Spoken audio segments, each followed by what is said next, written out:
Hello, this is Craig Mertens, Director of Product Education for Inktovo, the parent company of GraphicsFlow, Inksoft, Printavo, and now SignTracker. Welcome to our webinar today. I have a very special guest with me, a longtime friend and associate, and peer, David Gross from Conde Systems. Say hey, David. Well, hey, guys. Glad you're with us. Quick little bio on Conde and kind of what we're doing here together between Inktovo and Conde Systems, and we'll get right into it. So, David, why are we doing this? Why did we decide to do this? What's your scoop on that? Well, it really comes down to preparing a client for success. That's sort of the mission. Whatever you're doing in life, it's certainly nice to be successful at it. And very often you're successful at whatever the task is or whatever you're trying to do by networking with people that have the answers, that know how to do things. And that's what we're here today to do. My area of expertise is certainly sublimation decorating, one of the early pioneers in it. And our company is one of the very few companies that both is a coating manufacturer and sublimation products, equipment distributor.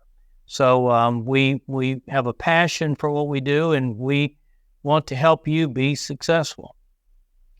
100%. And, finding like-minded people that seeing the strength of synergistic companies coming together to help clients be successful, I guess in a sense you would say that's my ministry. It's probably your ministry too.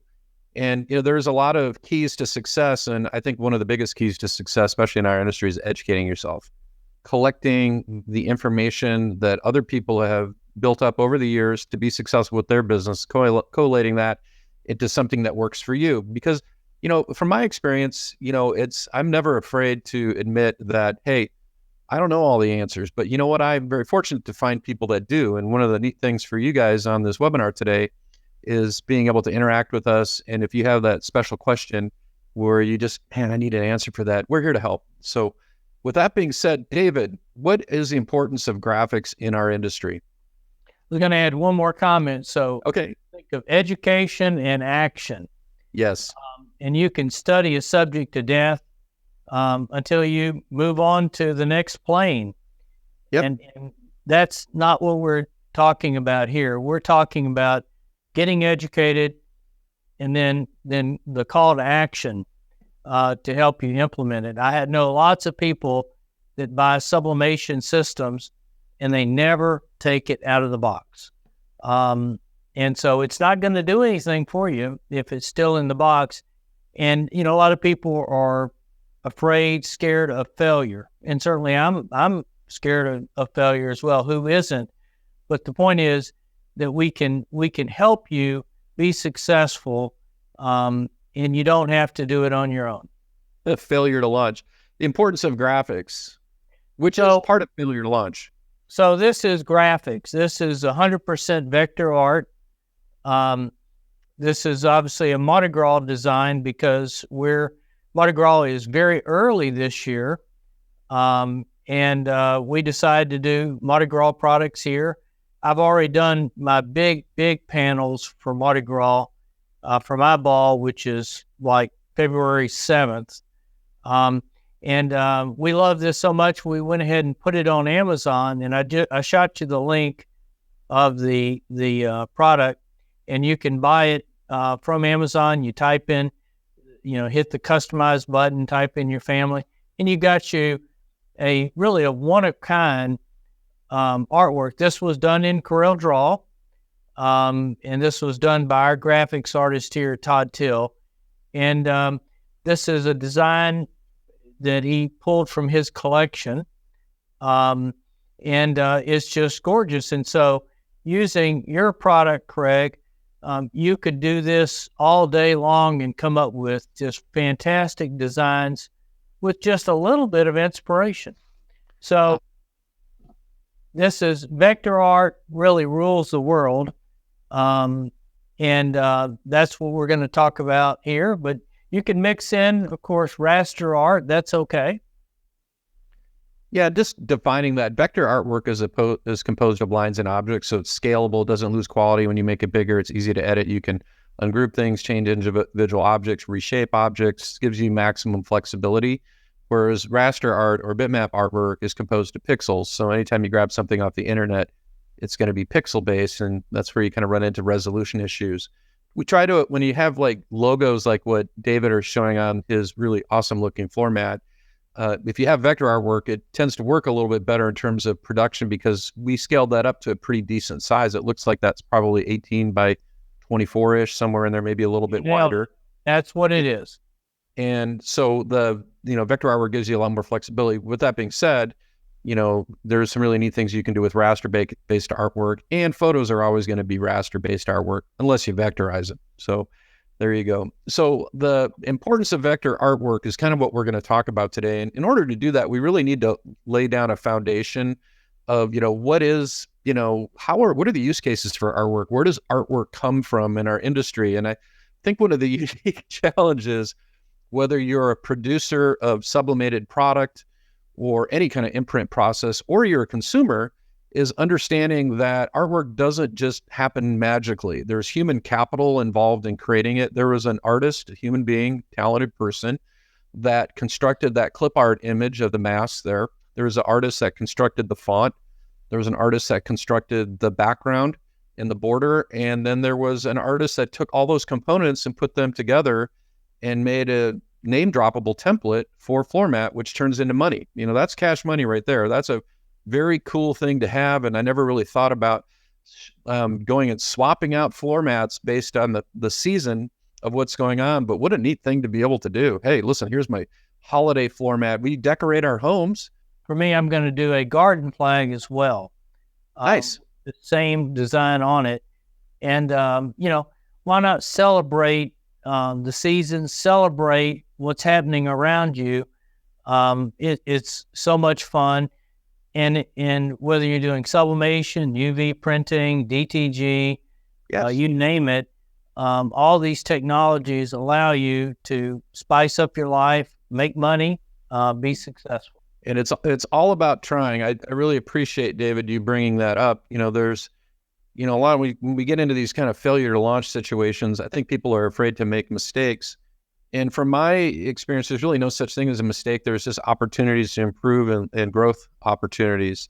And I think one of the things that you can absolutely positively do in the course of your business is when you're first getting started with your equipment is to go in and, for lack of a better word, experiment. And I think, honestly, the best way to experiment is by making samples. And what's neat about making samples is a sample becomes something that you can use as kind of your showroom through your social media, your Instagram, your other methods of communication now, TikTok. And what a great way to learn your craft other than making samples and especially making things for your family or things that are personal to you. You cannot flip on TikTok now without having somebody selling some form of swag.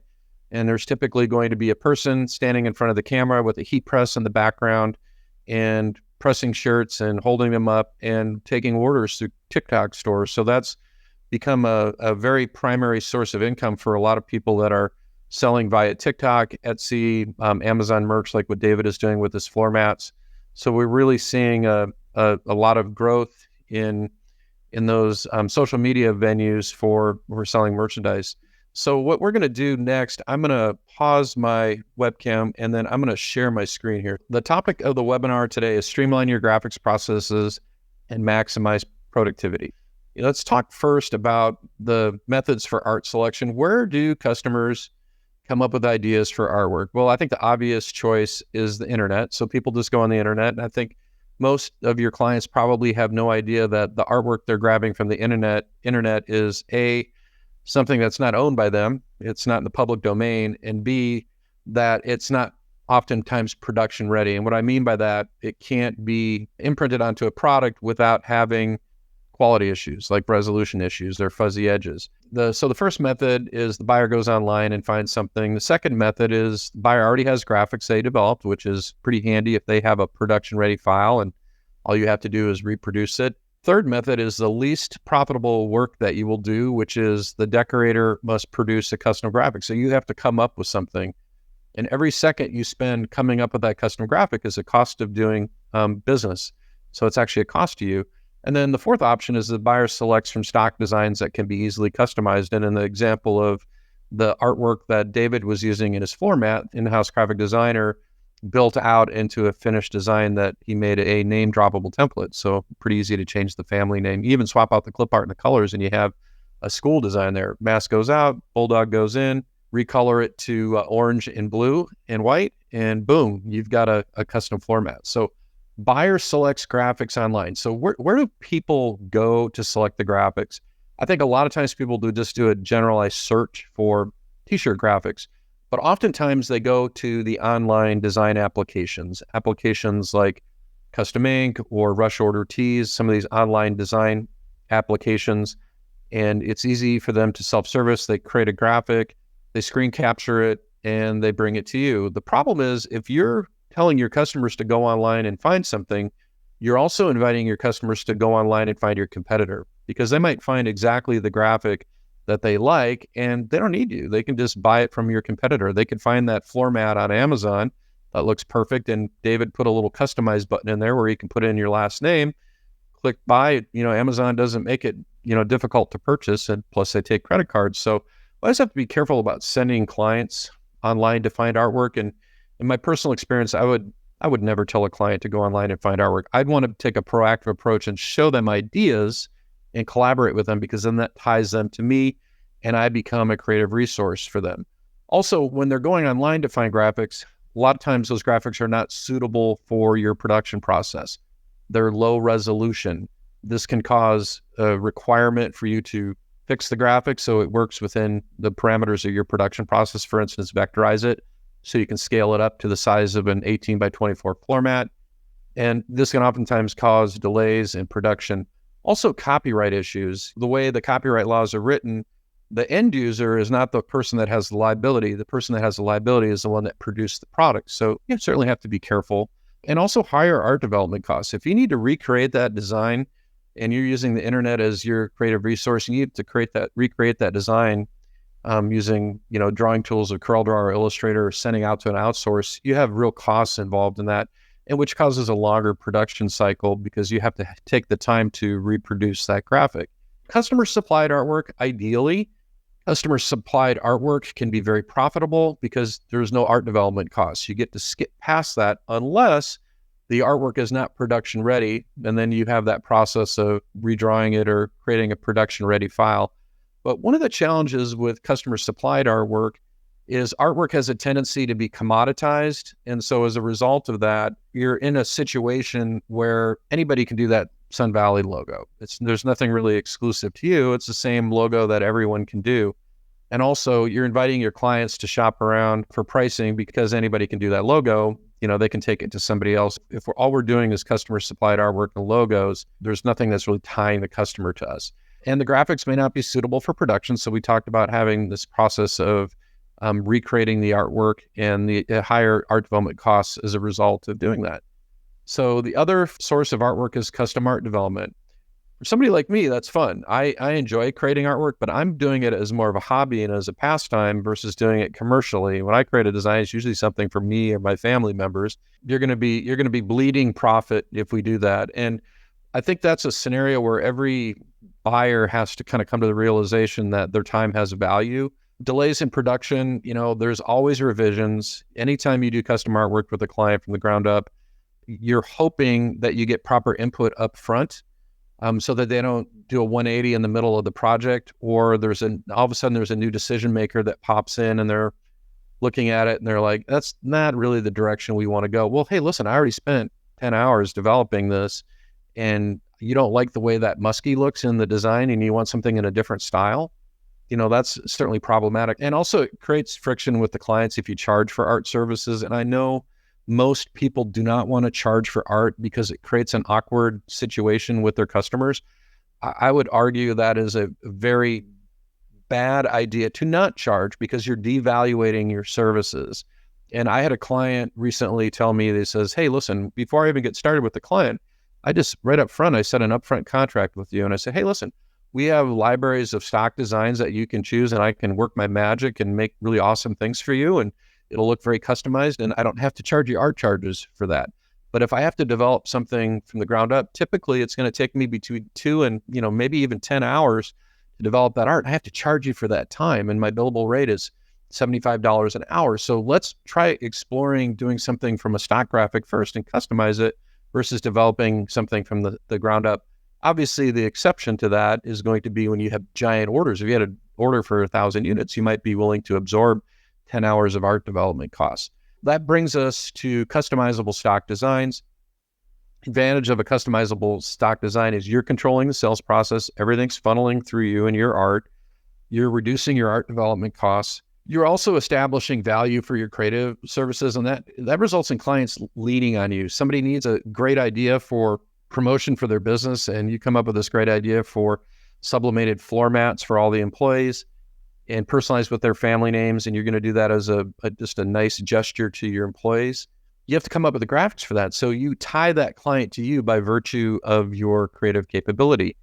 You're making it easy for your clients to buy from you, and that shuts out the competition. And the one thing I've learned in the modern technology age and in the age of social media and the internet, the easier you make it for people to buy from you, the more you're going to sell and the more likely you are to retain your clients. Do you have anything to say about that, ease of making it easy to buy from you, David? Well, it's a checkoff item in today's world. You've got to be easy to do business with. And we struggle with that because we're a high-touch kind of company. But many folks, want these one-click solutions like we get on Amazon. They aren't really even thinking about ever speaking to someone.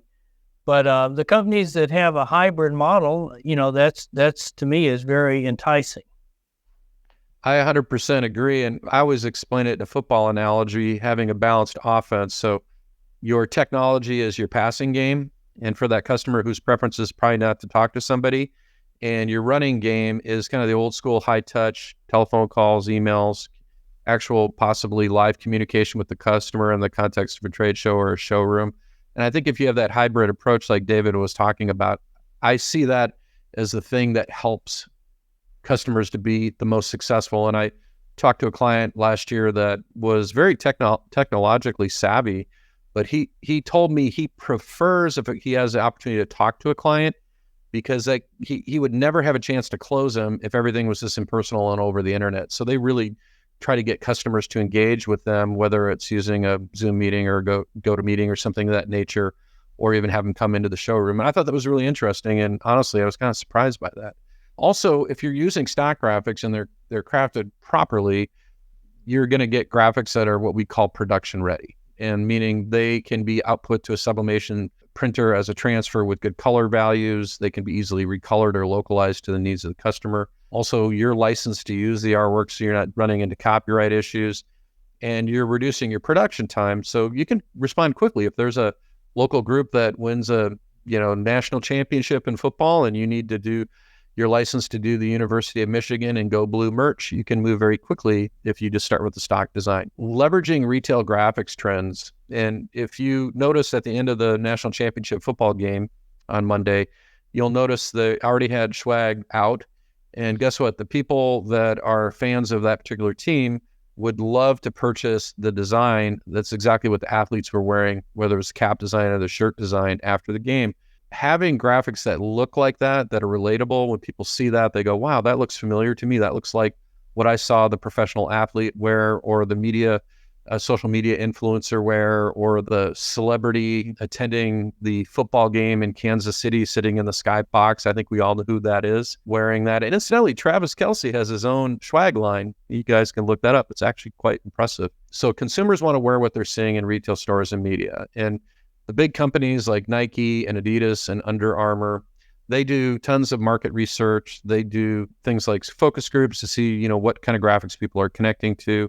It's not by accident, because they're producing at scale. So they can't kick out a graphic and put it into the world without knowing that it's going to be successful. You can leverage their research by emulating what they're doing. And, you're not knocking it off. You're not doing something exactly like that, but something in a similar style or similar font or similar colorways or with similar graphics elements, so that it looks familiar to people. And I think the graphic on the right there is some pretty good examples of what we're talking about.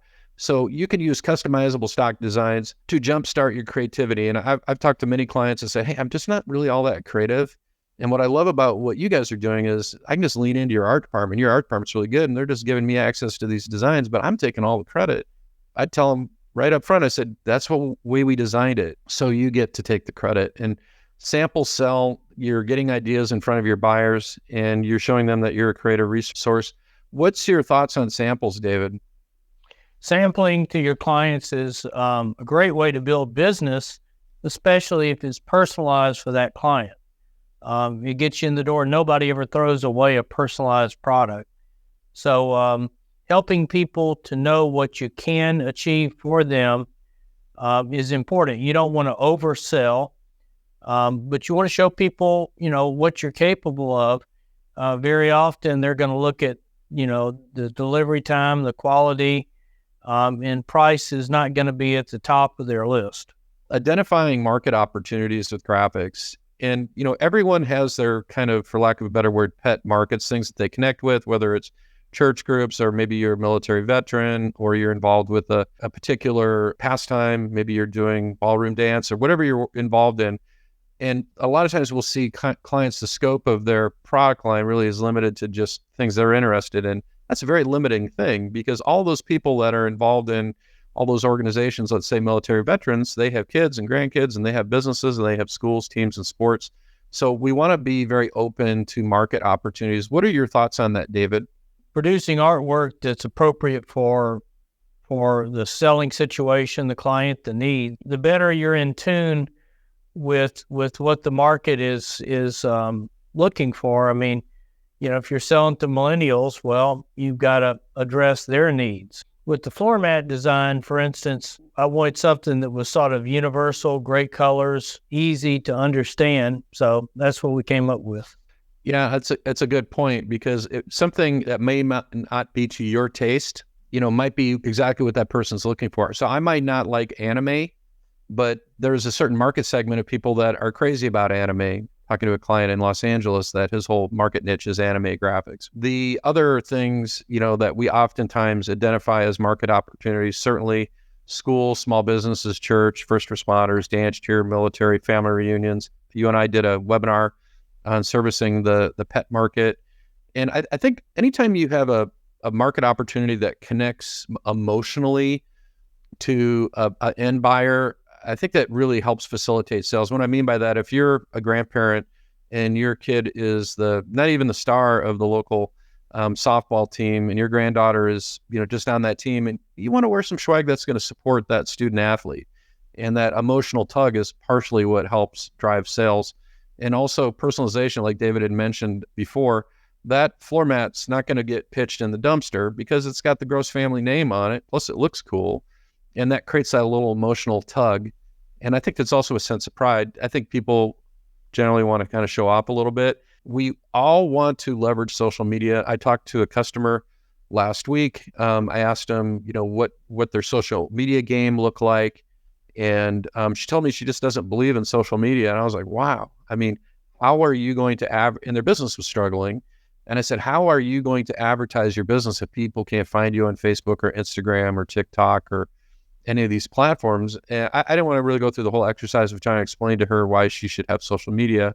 Certainly backed off a little bit, but it's the best free advertising out there. The part about it that's important is utilizing your social media as your virtual showroom.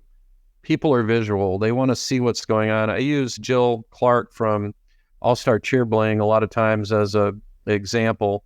And the reason I like to use her as an example is she really uses her Instagram as her showroom. She doesn't have to do any advertising because, frankly, her Instagram does the advertising for her. And so if we go down and click on her link for her Instagram, you will see her virtual showroom. Man, there's a new, I'm on here all the time. This is new. I don't know when she posted that.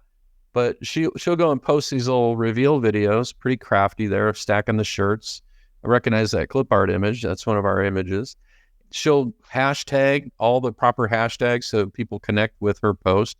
She'll probably @ the name of the group. So put @ whatever the name of the group is so people for that group can connect with her. And these are just little vertical formatted Instagram reels that are done on her iPhone with probably the editing was all done on her iPhone as well. It doesn't look like there's a whole lot of editing, although Instagram has its own editing capability. And she doesn't do stills. Typically, she almost always does video and just doing some zooming and some basic editing. So this is I think a great example of an effective use of Instagram to promote a business. And she does not post to Facebook. She just has her Instagram and her Facebook linked. So when she posts to Instagram, it posts the identical link on her Facebook page. She just doesn't really spend any time on Facebook. She kind of lives on Instagram. And I think she's doing pretty well because Olivia Rodrigo is following her. So that's kind of cool. And also she has how many followers now? It's kind of crazy. I think she has 16 or 17,000 followers now. So that's, in my opinion, pretty impressive. And she does zero advertising. All of her business comes through Instagram, and she has carved out this amazing niche in the dance, cheer, CrossFit, fitness community as being, I would say, one of the industry leaders. And she started out with a heat press and a vinyl cutter. So now she's built her own little empire, which is, in my opinion, quite impressive. But if you do have a physical business, the one way people are going to find you is through a Google search, and specifically Google Maps. And you don't have to have a huge commitment to social media, but I think if you commit to a posting schedule, link Facebook to Instagram, just simply post examples of your work, coming up with a marketing campaign, how to identify a decision maker, who's the person we need to direct to, curating graphics for that person so they connect with the graphic before we even talk to the buyer about product. Putting together really simple, straight to the point emails with follow-up sequence so you're following up with the client. There's really no substitute for a phone call. Even if you're just leaving a message and directing them to an email you just sent, your open rate is going to be infinitely higher if you email a prospective buyer and then just call and leave them a message. And every once in a while, you might get them on the phone. And so you don't want to fire and forget. You don't want to just, email somebody or leave a message and not follow up. If you're not good at producing emails and subject lines, that's where ChatGPT is your absolute best friend. And if you're a Microsoft user, is a major investor in ChatGPT, and there's something called Copilot that's built into the Bing browser. And Copilot is the product that is the ChatGPT 4 powered AI bot for Windows. It's a more recent bot than the one that's free from ChatGPT. ChatGPT, you got to pay $20 a month to get the newest bot. And if you're a Google user, you can also just type in Google Bard, see if you're eligible for Bard. And here's Bard's AI, and I can say, write a brief email offering customized sublimated floor mats for Mardi Gras. This is it is a limited time promotion ending on Ash Wednesday, is that right? Sure. Let's see what Bard comes up with.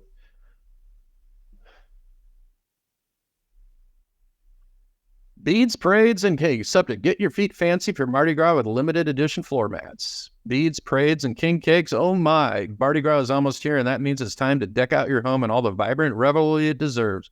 But why stop at beads and streamers this year? Make your floors the life of the party with customized sublimate. This is really good. Give me 5 alternative. That is awesome. Subject lines, right?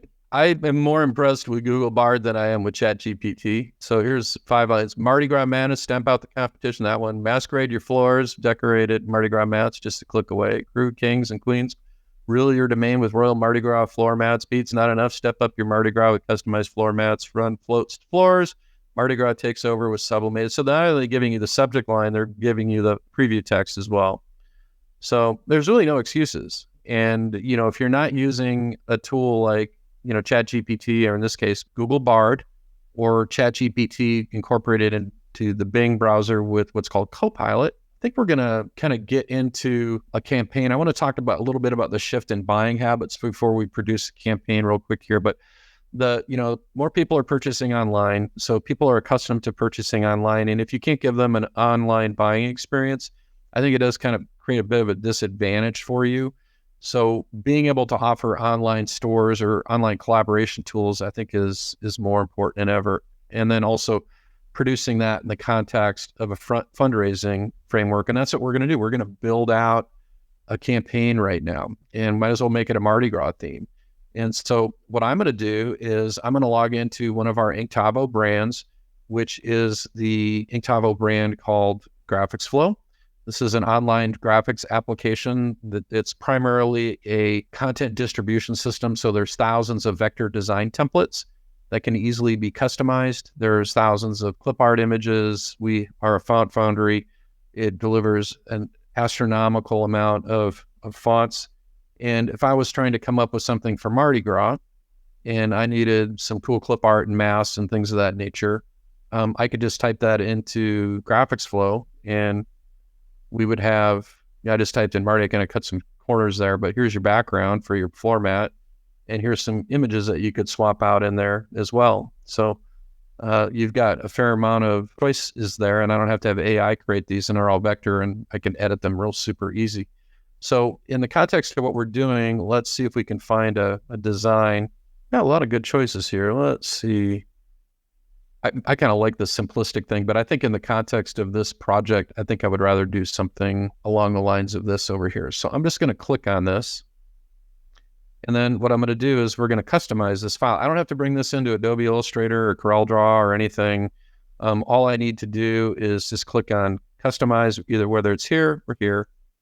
And we're actually customizing this graphic. So I really like the clipper. I really like the layout. We just need to change the text here. And David, what do we want to say for the text?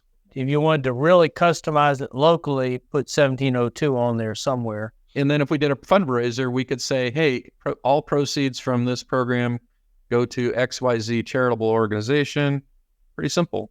And if I was color correcting this and I had a specific, color that I wanted to hit, it's quite easy to come in here and change the colors on this. So if I wanted to make that, for instance, that this is kind of a dark purple is a dark purple, but if I did want to make that black, I could certainly come in here and pick a different color and make it black. So let's do this. Let's go back on the graphic.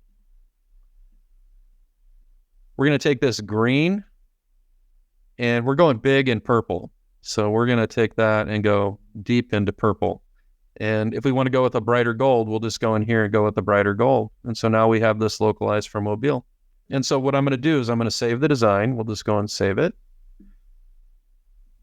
And I'm going to create a folder in my GraphicsFlow account. And we'll call this Mardi Gras. And I'll save the file in that folder. I'm going to actually download 3 output formats. PNG file is if I just wanted to have the file available to post online in like social media, something of that nature.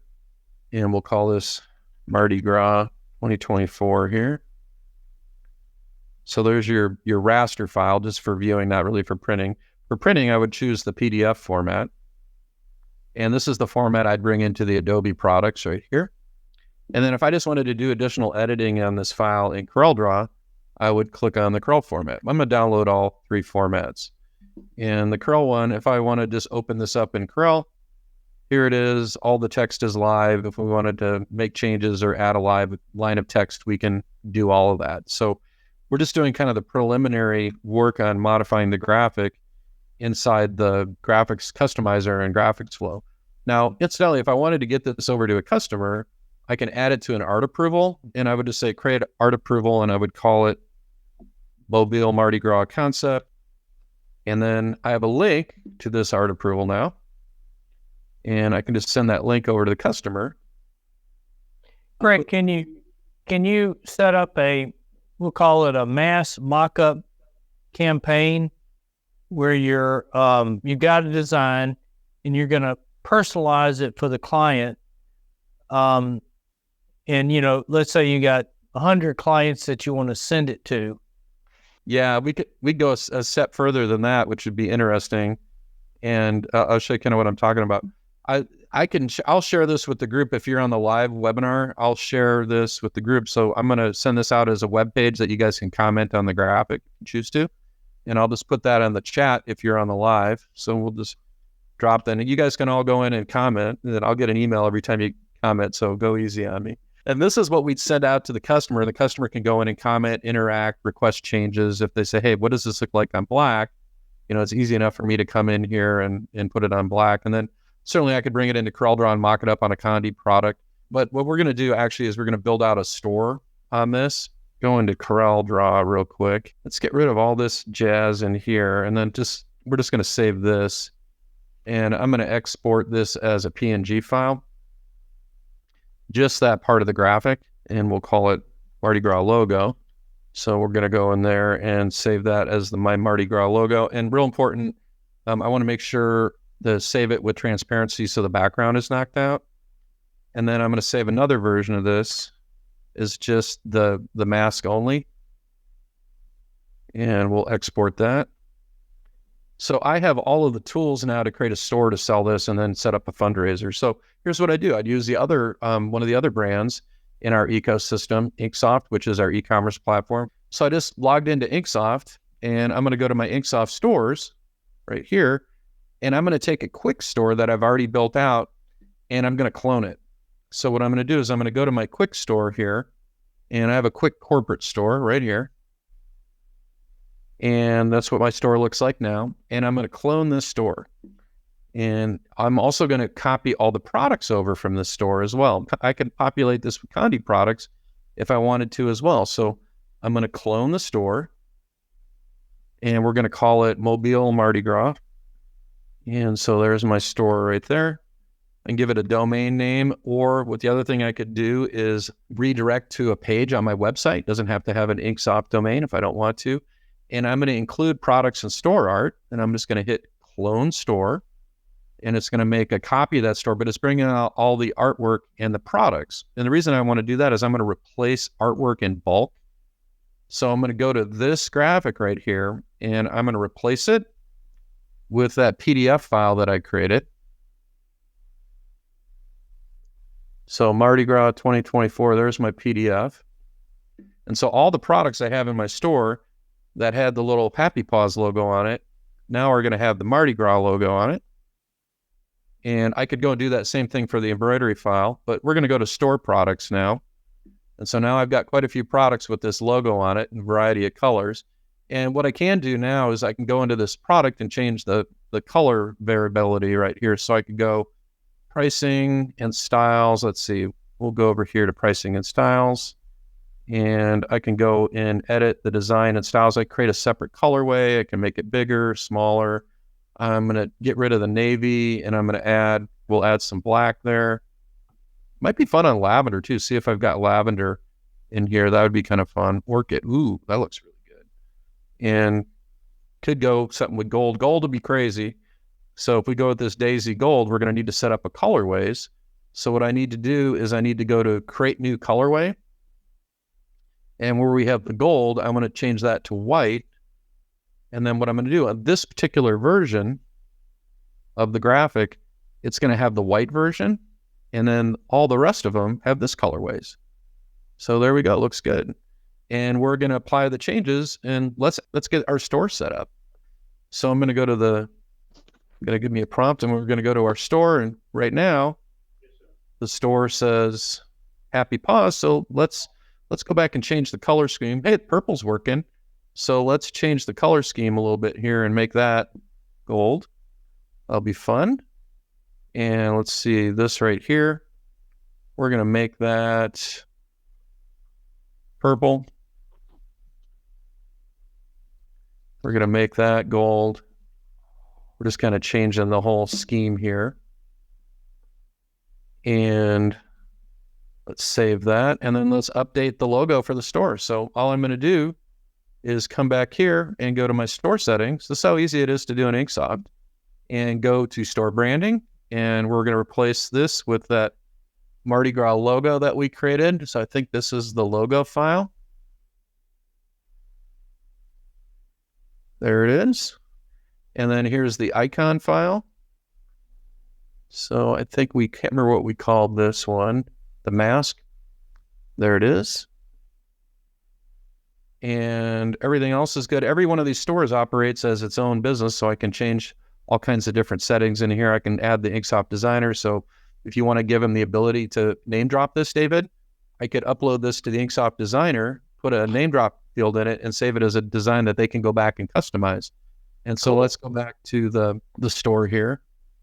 And we want to change the banner. So that's one of the things that we'd want to do is set up a quickie little banner in there. Let's delete that component for now. And let's go in and adjust these products. So I'm going to go to Manage Product.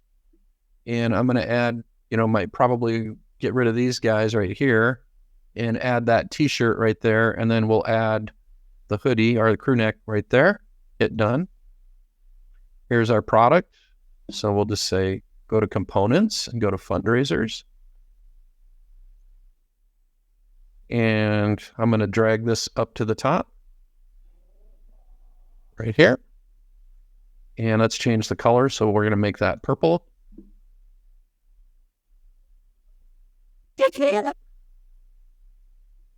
Looking good. And go to my goals, and we're going to raise $5,000, and we're going to give $5 to our favorite local charity right there. And then we are going to put a description. We're going to make this expire on Wednesday. I don't know, maybe it's the 28th. Maybe that's the right date for Ash Wednesday. I'm just taking a guess here. So now we're tracking all the money that's raised. So anytime somebody makes a purchase on this store, it's going to update the little fundraising banner, and all the orders are going to come through. We can go back and override the pricing on these products, but I just use standard pricing on those. I can go back and edit the product, and if I want to recenter this graphic, I can do that as well. So that's basically the whole process. And so what I would do is I would build out this store as a pitch store before I even approach the charity or the organization and said, hey, I already built this out. All you have to do is give me the thumbs up, and we're ready to roll. And of course, I'm going to put sublimated products in here from Conde Systems, including a format and some mugs and some other, what are some other great products that would fit into here really well, David?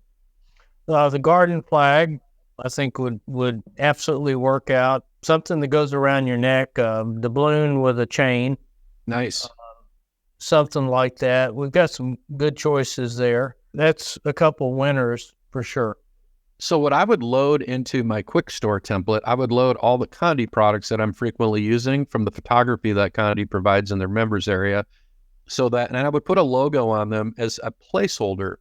And the reason I would put a placeholder logo, it doesn't really matter what it is, that enables me to do the swap. And in this particular instance of the store, let's save and publish that. In this particular instance of the store, I also have embroidery files in here. So if I upload an embroidery file in a DST format, I can go and color the correct thread colors, everything that I want, and go in and create a colorways as well. So it'd be fun to do an embroidered file to maybe put on some ball caps in here. And so if I go to this DST file and manage colorways, I can also take this file and change the colorways here. And maybe I was doing a corporate thing for Happy Paws, and I wanted to make it Mardi Gras colors. So we can do that too. We could go in here and recolor this for Mardi Gras colors. The idea here is we're creating a sales campaign. We're creating a website, we're creating a fundraiser, but in order to populate that and in order for us to be successful with this campaign, guess what we have to have? We have to have cool graphics. Where the cool graphics come from is from GraphicsFlow, and where the stores come from is the Inksoft platform. So David, thank you very much for coming out and hanging out with me. Hopefully we'll be seeing each other soon. And any parting thoughts? Well, thank you, Craig. You're doing exactly what our clients need, and that is great tools to do great graphics. And thanks for the little AI tutorial. That's just an amazing invention for now and for the future. Yeah, thank you again, David, and we'll see you in the next one. Bye-bye. Take care.